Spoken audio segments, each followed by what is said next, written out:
ஆளுநர் மாளிகையில் நடைபெற்ற நிகழ்ச்சியில் தமிழ் குறித்து முத்திரை பதிக்கக்கூடிய விதத்தில் பேசியது ஏன் என்று நடிகரும் இயக்குநருமான பார்த்திபன் விளக்கம் அளித்துள்ளார். நியூஸ் 18 நெறியாளர் பாலுவேல் சக்கரவர்த்திக்கு அவர் அளித்த சிறப்பு பேட்டியில் இவ்வாறு தெரிவித்துள்ளார்.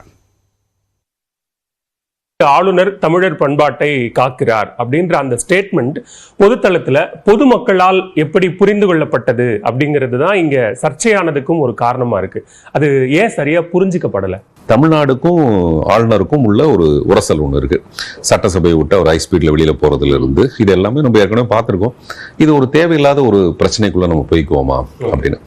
அப்புறம் நம்ம அப்படி போதிங்கி போறதை விட, நான் தமிழ்நாட்டில் வாழ்றேன், என்னுடைய மதர் டங் தெலுங்கு. ஸோ அப்படின்னா இவ்வளோ அழகா தமிழ்நாடு தான் எனக்கு சோறு போடுது, தமிழ் தான் எனக்கு எல்லாமே. அப்படி இருக்கும்போது இந்த தமிழை நம்ம அங்கே கொஞ்சம் ஸ்டாம்ப் பண்ணணும். அது எனக்கு ஆசை. நம்ம ஒதுங்கி போயிட்டு அது பிரயோஜனமே கிடையாது. நேரடியாக போய் அந்த இடத்துக்குள்ள போய் நம்ம இதை பதிவு பண்ணணும்ட்டு அந்த ஷர்ட்ல தமிழ் எழுத்துக்களால் செய்யப்பட்ட அது நானே டிசைன் பண்ணது. இது எங்க கிடைக்கும்லாம் எல்லாரும் கேட்குறாங்க. கிடைக்காது, அது என்கிட்ட தான் இருக்கு. அவங்களுக்கு நான் போனா பேசுனா நான் ரொம்ப அப்படியே இஸ் எக்ஸலன்சி அப்படின்னு இங்கிலீஷ்ல பேசிட்டு போனேன்னா அது அவங்களுக்கு சந்தோஷமா இருக்காது.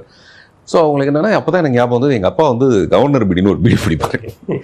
ஸோ நல்ல பாயிண்ட் ஒன்று கிடைச்சது சிரிக்க வைக்கிறதுக்கு. அவ்வளவுதான். இது டெஃபினட்டா அவரை ஏதாவது டிஸ்டர்ப் பண்ணிடுமா, இல்லை நம்ம உண்மை தானே சொல்ல போறோம், அதில் ஒன்றும் தப்பு இல்லை அப்படின்னு சொல்லிட்டு இவ்வளவு தூரம் நான் ப்ரீவியஸ் டேல இருந்து ப்ரிப்பேர் பண்ணிட்டு போறேன். என்னுடைய ஒரே விஷயம் இதனால எனக்கு பத்மபூஷன் கொடுப்பாங்களா, பெட்டி பெட்டியா பணம் கொடுப்பாங்களா, இதெல்லாம் சத்தியமா எனக்கு கிடையாது. எப்பவுமே அது இருந்தது கிடையாது. பேரலா எனக்கு என்ன தோணும், என்னுடைய 35 வருஷமா நான் வாங்கியிருக்க 3 நேஷனல் அவார்டு எல்லாத்துக்கும் சேர்த்து என்னைக்காவது ஒரு நாளைக்கு எனக்கு ஒரு கௌரவம் கிடைக்கலாம். அந்த கௌரவம் இதனால தான் கிடைக்குதுன்னு ஒரு கெட்ட பேர் வந்துடக்கூடாது. இதெல்லாம் நான் யோசிச்சுட்டு தான் அங்கே போறேன்.